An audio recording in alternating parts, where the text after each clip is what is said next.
Hi viewers, welcome back to ஆயுதம் அறிவோம்.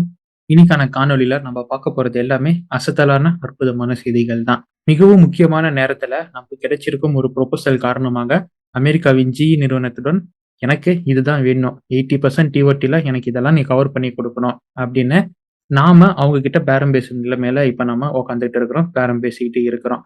So யார் நமக்கு அப்படி ஒரு ப்ரொபோசலை என்ன ப்ரொபோசலை கொடுத்தாங்க அப்படிங்கிறத இன்னைக்கான காணொலியில் நம்ம பார்த்து தெரிஞ்சுக்க போறோம்.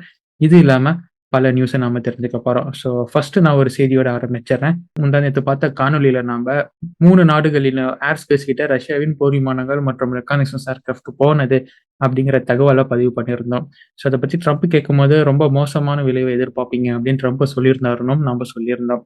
மீண்டும் அவர்கிட்ட இதை பத்தி கேட்கும்போது, அதாவது ஜெர்மனி கிட்ட IL-20M அப்படிங்கிற ரெக்கக்னிஷன்ஸ் ஏர்கிராஃப்ட் வந்த விவகாரமானது இப்பதான் பெரிய அளவுக்கு பேசிட்டு இருக்கிறாங்க. பட் நாம முந்தா நேத்தே சொன்னோம் இதுதான் நடந்தது அப்படின்னு. ஸோ அதை மையப்படுத்தி அவர்கிட்ட கேட்கும் கேள்விக்கு, இது மாதிரி பால்டிக் ஏர் ஸ்பேஸ் மற்றும் நேட்டோ ஏர் ஸ்பேஸை வயலேட் பண்றாங்களே ரஷ்யா, இதை பத்தி நீங்க என்ன நினைக்கிறீங்க அப்படின்னு இப்ப மீண்டும் கேட்டிருக்கும் போது, பால்டிக் கண்ட்ரி மற்றும் போலாண்டை ரஷ்யா தொடர்ந்து தொந்தரவு பண்ணிக்கிட்டே இருந்தாங்கன்னா கண்டிப்பா ரஷ்யாவுக்கு எதிராகவும் பால்டிக் நாடுகளின் சர்வஜுனிட்டியை, அதாவது அவங்களுடைய இறையாண்மையை பாதுகாக்கிறதுக்காகவும் நாங்க அங்க இறங்குவோம், we will defend for them அப்படின்னு அவர் இப்ப சொல்லியிருக்காரு.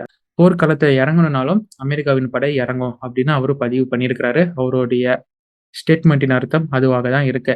இப்படி பேசின இதே மனுஷன் தான் வேற ஒரு மீட்ல பேசும்போது என்ன சொன்னாருன்னா, நாங்க பால்டிக் கண்ட்ரிஸ் மற்றும் நேட்டோ நாடுகளுக்கு அவ்வளோ பண்றோம், இவ்வளோ பண்றோம், ஆனா அவங்க எங்களை பெருசா மதிக்கிறதே இல்லை, இவங்களுக்கெல்லாம் ஏன் பண்ணணும் நானு அப்படிங்கிற மாதிரி நான் நினைக்கிறேன். பட் அவங்களுக்கு ஏதாச்சும் ஒண்ணுன்னா நாங்க பண்ணணும், நாங்க பண்ணுவோம் அப்படின்னு தான் ஒரு கடைசியா சொல்லி முடிச்சிருக்காரு. ஒரு பக்கம் இந்த மனுஷன் அப்படியும் பேசுறாரு, இன்னொரு பக்கம் இப்படியும் பேசுறாரு இவரு. அவர் பேசுறது என்ன அப்படிங்கிறத நம்ம சொல்லிக்கிட்டு இருக்கிறோம். அவ்வளவுதான் ஃப்ரெண்ட்ஸ். இதுல நாமளா சொல்றதுக்கு ஒண்ணுமே இல்ல. இந்த நேட்டோ நாடுகள் புரிஞ்சுக்கிட்டு இவரை நம்ப முடியாது, எதா இருந்தாலும் நாம தான் பார்க்கணும்னு இருந்தாங்கன்னா அவங்க தப்பிச்சுப்பாங்க. ஸோ வாங்க இன்னைக்கான காணொலியில இந்திய டிஃபென்ஸ் செய்திகள் என்ன அப்படின்னு ஒவ்வொன்றா நம்ம லிஸ்ட் பண்ண ஆரம்பிக்கலாம். நீங்கள் பார்த்து கொண்டிருப்பது ஆயுதம் அறிவோம். ஆயுதம் அறிவோம் அப்படிங்கிற நம்ம சேனலை ஃபாலோ பண்ணிட்டு வாங்க மக்களே. Let's dive into it.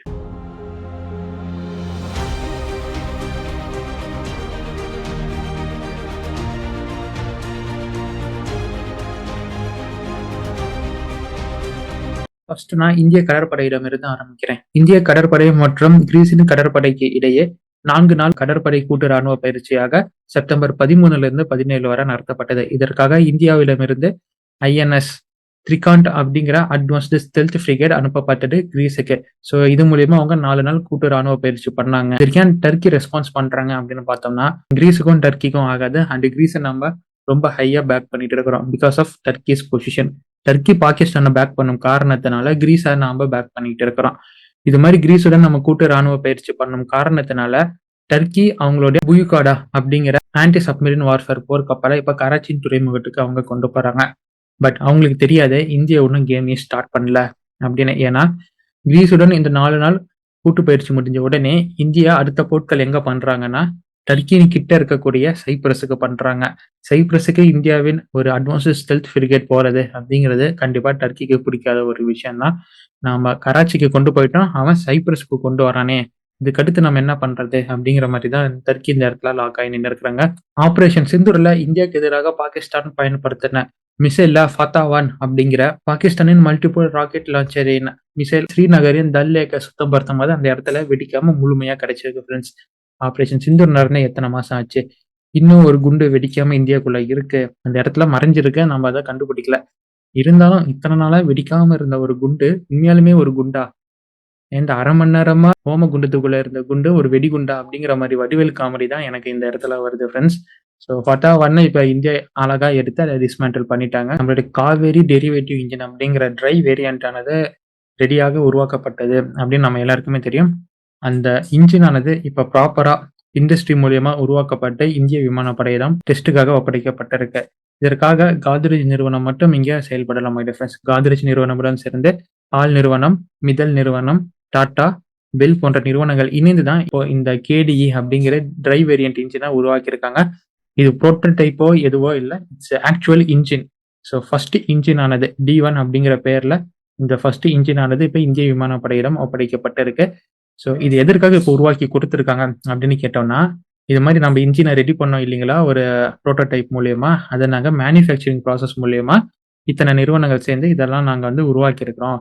So எங்களுடைய மேனுஃபேக்சரிங் மற்றும் எங்களுடைய டூலிங் ப்ராசஸ் மூலியமா உருவான பார்ட்ஸ் மற்றும் இந்த இன்ஜின் அப்படிங்கிறது ஒழுங்கா ஒர்க் ஆகுதா, இந்த மேனுஃபேக்சரிங் ப்ராசஸ்லயே நம்ம அடுத்ததா போலாமா, அடுத்தடுத்த இன்ஜினை நம்ம உருவாக்கிக்கலாமா யூசிஏவிக்காக அப்படிங்கிற எவாலுவேஷனுக்காக தான் இப்போ ஃபர்ஸ்ட் இன்ஜினானது உருவாக்கப்பட்டு டெஸ்டிங்காக இந்திய விமானப்படை தான் கொடுக்கப்பட்டிருக்கு. D1 அப்படிங்கிற KDE D1 இன்ஜினானது ரொம்ப ரிகரஸா டெஸ்ட் செய்யப்பட்டு, சரி உங்களோட மேனுஃபேக்சரிங் ப்ராசஸ்ல இத்தனை ஹவர்ஸ் வரைக்கும் இது தாங்குது, இத்தனை மணி நேரத்துக்கு ஒரு வாட்டி மெயின்டெனன்ஸ் பார்க்கணும், ரீப்ளேஸ் பண்ணணும் அப்படிங்கிற மாதிரிலாம் இவங்க கணக்கு சொல்லுவாங்க. இதை தொடர்ந்து இவங்க அடுத்த லெவலுக்கு போவாங்க. ஸோ மேனுஃபேக்சரிங் அண்ட் டூலிங் ப்ராசஸ் ஓகேவா, இன்ஜினை நம்ம இப்படியே ரெடி பண்ணலாமா அப்படிங்கிற ஃபேஸ்ல இப்போ இந்த இன்ஜினானது உருவாக்கப்பட்டு கொடுக்கப்பட்டிருக்கு. இப்ப GTRE நிறுவனமானது 2 போர் விமானங்களை கேட்கறாங்க. எதற்கு அப்படின்னு கேட்டீங்கன்னா, இந்த காவேரி இன்ஜினை சோதனை செய்யறதுக்காக. ஒண்ணு நம்ம எல்லாருக்குமே தெரியும், சமீபமா நம்ம GTREயின் ஏரோஸ்பேஸின் ஜெனரல் மேனேஜர் சொல்லியிருந்தாங்க, நாங்க LCA தேஜஸ், அதாவது இந்த சின்ன ஏர்கிராஃப்ட் இருக்குங்க இல்லையா, மார்க் 1, அந்த ஏர்கிராஃப்ட்ல இந்த காவேரி இன்ஜினை பொறுத்து நாங்க சோதனை செய்ய போறோம் அப்படின்னு சொல்லியிருந்தாங்க. ஸோ LCA தேஜஸ் மார்க் 1 அப்படிங்கிறது ஒரு ஃபிளையிங் டெஸ்ட் பெட். ஆனா இதை தொடர்ந்து GTRE இப்ப என்ன கேட்கறாங்கன்னா, எங்களுக்கு 2 Su-30 MK போர் விமானம் வேணும் இந்த காவேரி இன்ஜினை சோதனை செய்யறதுக்கு அப்படிங்கிற ரிக்வஸ்டா முன் வச்சிருக்கிறாங்க. இந்த LCA தேஜஸ் மார்க் 1ல நம்ம டெஸ்ட் பண்ண போற விஷயத்த நான் சொல்லிடுறேன். இந்த LCA தேஜஸ் மார்க் 1ல நம்ம காவேரி இன்ஜினை டெஸ்ட் பண்ண போறோம். கம்ப்ளீட் இன்ஜின் தான், ஆஃப்டர் பர்னரோட இருக்கக்கூடிய இன்ஜின் தான். பட் ஆஃப்டர் பர்னர் இந்த இடத்துல ஒர்க் பண்ணாது. இதை எப்படி நான் தெளிவா சொல்லணும் அப்படின்னா, ஹாலோ ரீஹீட் அசம்பிளி பார்ட்டை கொண்டு நாம இந்த இன்ஜினை சோதனை செய்ய போறோம். அதாவது பார்த்தா முழுமையான ஒரு ஆஃப்டர் பர்னர் கொண்ட இன்ஜினா தான் தெரியும். ஆனா இந்த இன்ஜின் ஆஃப்டர் பர்னர் செக்ஷனே இருக்காது. வெளியில கேசிங் இருக்கும், உள்ள பார்ட்ஸ் இருக்காது. அதுதான் அந்த ஹாலோ அப்படின்னு சொல்லக்கூடியது. இந்த இன்ஜினை LCA தேஜஸ் மார்க் 1ல பொறுத்து இவங்க சோதனை செய்வாங்க. சரி, இப்படி சோதனை எதற்காக செய்யறாங்க அப்படின்னு கேட்டீங்கன்னா ஒண்ணுமே இல்லை ஃப்ரெண்ட்ஸ். இந்த இன்ஜினின் டேட்டாவை கலெக்ட் பண்றதுக்காக. நம்ம இன்ஜினை கிரவுண்ட்ல வச்சு பண்றோம், ஃபிளைட்ல வச்சு பண்றோம், எல்லாமே பண்றோம். ஸோ இப்படி பண்ணக்கூடிய டெஸ்ட் ஆனது இந்த இன்ஜினுடைய பர்ஃபார்மன்ஸ் நம்ம எவாலுவேட் பண்றதுக்கோ இல்ல ஆஃப்டர் பர்னரோட எவாலுவேட் பண்றதுக்கோ இல்ல, நம்ம பண்ண அந்த அசம்பிளி ஆஃப்டர் பர்னரோட வச்ச அசம்பிளி என்னது போர் விமானத்துல உட்காருதா, அதுல எங்கேயாச்சும் சிக்கல் வருதா, மேலும் இந்த இன்ஜினின் டிரைவ் வேரியண்ட்டை வச்சு டெஸ்ட் பண்ணும்போது ஃபிளைட்டுக்கும் இன்ஜினுக்கும் உள்ள கனெக்ஷன் எப்படி, ஃப்ளை பை வயர்ஸ் மூலியமா இருக்கக்கூடிய கனெக்ஷன் அண்ட் கண்ட்ரோல் மெக்கானிசம் எல்லாமே ஒர்க் ஆகுதா, தெர்மல் மேனேஜ்மெண்ட் எவ்வளோ இருக்கு அப்படின்னு ஃபிளைட் டேட்டாவையும் இன்ஜின் டேட்டாவையும் கலெக்ட் பண்றதுக்காக நடக்கக்கூடிய இன்ஜின் டெஸ்ட் தான் இந்த LCA மார்க் 1ல நம்ம பண்ணக்கூடியது. அண்ட் முக்கியமா ஆஃப்டர் பர்னரோட நம்மளால பொருத்த முடியுமா, ஸோ எங்கேயாச்சும் பிரச்சனை வருதா, இடிக்குதா, மிஸ்மேட்ச் ஆகுதா, அலைன்மெண்ட் டிசைனை மாற்றணுமா அப்படிங்கிற மாதிரியான சோதனை தான் இந்த LCA மார்க் 1ல நாம பண்ண போறோம். இது இப்போ அடுத்து நம்ம போனோம்னு வைங்களேன், சுகோய் Su-30 MK கேட்குறாங்களே அந்த விவகாரத்துக்கு போனோம்னா, அந்த விவகாரமானது கம்ப்ளீட்டா இந்த இன்ஜினுக்கான சர்டிஃபிகேஷனே அந்த போர் விமானத்துல வச்சு தான் இவங்க எடுக்க போறாங்க. சுகோய் Su-30 MK பத்தி நமக்கு எல்லாருமே தெரியும். இந்தியாவின் எந்த ஒரு ஆயுதங்கள்ல இருந்து எந்த ஒண்ணு போருக்காக இல்ல மிலிட்டரிக்காகன்னு இவங்க உருவாக்குனாலும் அதை சோதனை செய்யறதுக்கான டெஸ்ட் பெட்டாக சுகோய் Su-30 MK தான் நம்ம பயன்படுத்தோம். Because of its flexibility. நமக்கு வேணுங்கிற மாதிரி இதை பயன்படுத்த முடியும் அண்ட் ரிகரஸா இதை நம்ம டெஸ்ட் பண்ண முடியும். அண்ட் நிறைய டேட்டாவை நம்ம இந்த LCA தேஜஸை கம்பேர் பண்ணும்போது நிறைய டேட்டாவை சுகோய் Su-30 MKல இருந்து நம்மளால எடுக்க முடியும். ஸோ இதன் காரணமாக தான் இவங்க LCA தேஜஸை தாண்டியும் 2 சுகோய் Su-30 MK எங்களுக்கு வேணும் அப்படின்னு கேட்கறாங்க. சரி, சுகோய் Su-30ல எது மாதிரியான டெஸ்டஸ் எல்லாம் இவங்க பண்ணுவாங்க அப்படின்னு கேட்டோம்னா, FMEA டெஸ்ட்டை இவங்க பண்ணுவாங்க அப்படின்னு சொல்லியிருக்காங்க. அதாவது failure modes, effects and criticality அனாலிசிஸை இந்த ஒரு போர் விமானத்துல இருந்து தான் இவங்க இந்த இன்ஜினுக்காக பண்ண போறாங்க அப்படின்னு சொல்லியிருக்கிறாங்க. அண்ட் லிமிட்டட் காம்போனன்ட் டெஸ்டிங் அந்த ஒரு ப்ராசஸையும் இதுல இருந்து தான் நடத்த போறாங்க. And AMT testing, accelerated mission testing, இதையும் இவங்க இதுல இருந்து தான் பண்ண போறாங்க. பட் ரொம்ப பிரைமரியா இந்த இன்ஜினுக்கான சர்டிஃபிகேஷனே இந்த போர் விமானத்துல இருந்து தான் இவங்க எடுக்க போறாங்க. அதாவது சர்டிஃபிகேஷன் ப்ரொசீஜர் அப்ப அந்த இன்ஜினை எங்க இருந்து பயன்படுத்துவாங்க அப்படின்னு பார்த்தோம்னா, GTRE கேட்கறது இந்த போர் விமானத்துல இருந்து தான் நாங்க பயன்படுத்த போறோம். அதற்காக தான் எங்களுக்கு ஃபிளைங் டெஸ்ட் பெட்டா 2 Su-30 MK வேணும் அப்படின்னு இவங்க ரெக்வஸ்ட் பண்ணியிருக்கிறாங்க. இது போக இந்த போர் விமானத்துல இருந்து இவங்களால அதிகப்படியான டேட்டாவை எடுக்க முடியும். ஃபர்ஸ்ட் பாயிண்ட், இவங்களுக்கு வேணுங்கிற டேட்டாவை எடுக்கணும் அப்படின்னா இந்த போர் விமானத்துல இவங்களால மாடிஃபிகேஷன் பண்ண முடியும். Second point. அண்ட் மூணாவது பாயிண்ட், ஆபரேஷனல் ஃபெமிலியாரிட்டி. வேற ஒரு போர் விமானத்துக்கு நம்ம போய் பண்ணணும் அப்படிங்கறத தாண்டி இந்த போர் விமானத்தை நம்ம அதிகமா கையாண்ட காரணத்தினால ஆபரேஷனல் ஃபெமிலியாரிட்டியும் இந்த போர் விமானத்துல அதிகமா இருக்கும். அப்படிங்கிற 3 முக்கியமான காரணத்துக்காக தான் இந்த போர் விமானத்தை இவங்க ரொம்ப கிரிட்டிக்கலான டெஸ்ட்டுக்கு எல்லாமே கேட்கறாங்க. LCA தேஜஸ் மார்க் 1 அப்படிங்கிறது இனிஷியல் ஃபேஸ் ஆஃப் டெஸ்டிங்க்கு தான். பட் டீப் டெஸ்டிங் அண்ட் லைசன்சிங்காக 2 டெஸ்ட் பெட்டா இருக்க போறது நம்மளோட சுகோய் Su-30 MK தான். இதற்காக தான் இவங்க கேட்டிருக்காங்க. இன்னும் IAF சார்பாகவோ இல்ல கவர்மெண்ட் சார்பாகவோ எந்த ஒரு அறிவிப்பும் இதற்கு பதிலா தரப்படல. பட் இவங்க கேட்டிருக்காது இதற்காக தான் அப்படிங்கிறத இந்த இடத்துல நாம சொல்லிக்கலாம். ஸோ நம்மளோட இன்ஜின் அப்படிங்கிறது வித் ஆஃப்டர் பர்னரோட ரெடி சோதனை செய்ய வேணும்.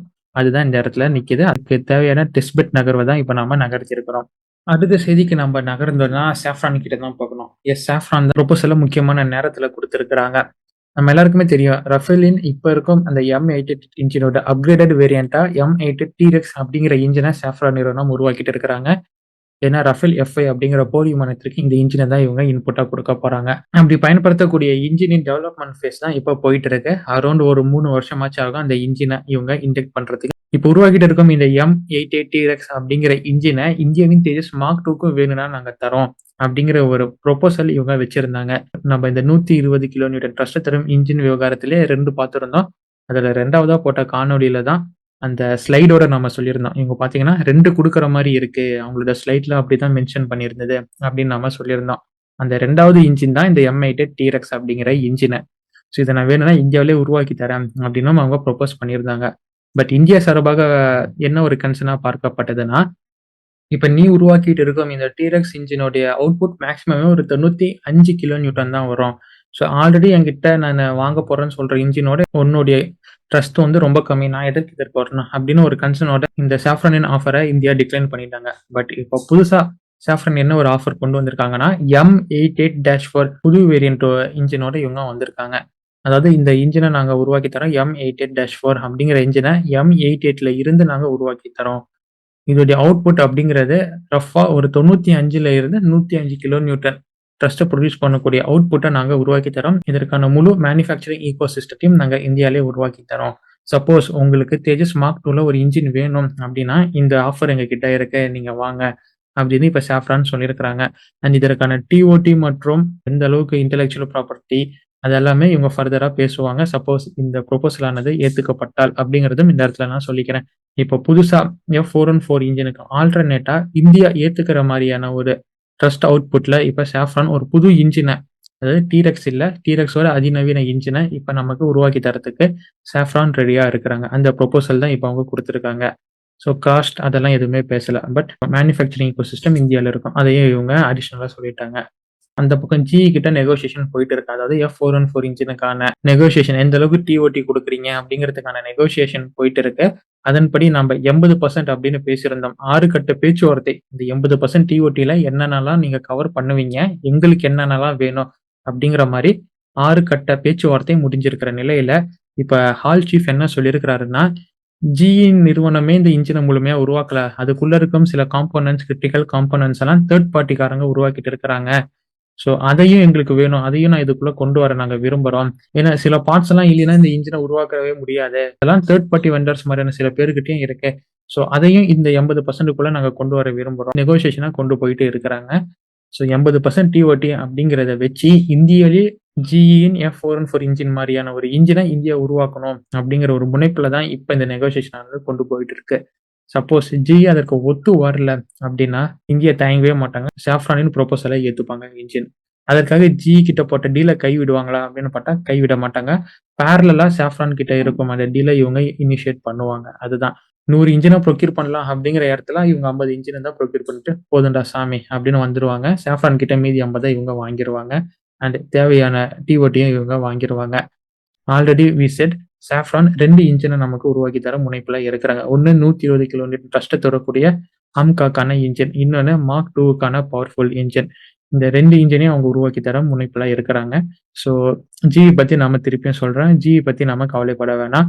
நமக்கு தேவையானது அவங்க கொடுக்கலைன்னா நஷ்டம் அடைய போறது அவங்க தான், நாம இல்ல. ஸோ நீங்க என்ன சொல்றீங்க? நாம இப்ப GE கிட்டயும் போலாம், சாஃப்ரான் கிட்டயும் போலாம். இல்ல GE வந்து டிச் பண்ணிட்டு சாஃப்ரான் கிட்டயே போலாமா அப்படிங்கிற கமெண்ட்டை நீங்க கமெண்ட்டா சொல்லுங்க. பட் GE கம்ப்ளீட்டா டிச் பண்றது அப்படிங்கிறது பெருசா நமக்கு பேக் ஃபயர் ஆகும் ஃப்ரெண்ட்ஸ். அதையும் நம்ம மனசுல வச்சுக்கணும். ஸோ உங்களோட கருத்துக்கள் என்ன அப்படிங்கிறத கமெண்ட் பாக்ஸ்ல விடுங்க. பல செய்திகளை நாம இன்னைக்கான காணொலியில பார்த்திருக்கோம். இதை பற்றின உங்களின் கருத்துக்கள் என்ன அப்படிங்கிறதும் கமெண்ட் பாக்ஸ்ல விடுங்க. Until it's signing off from ஆயுதம் அறிவோம். ஆயுதம் அறிவோம் அப்படிங்கிற நம்ம சேனலை சப்ஸ்கிரைப் பண்ணி ஃபாலோ பண்ணிக்கோங்க. நன்றி, வணக்கம்.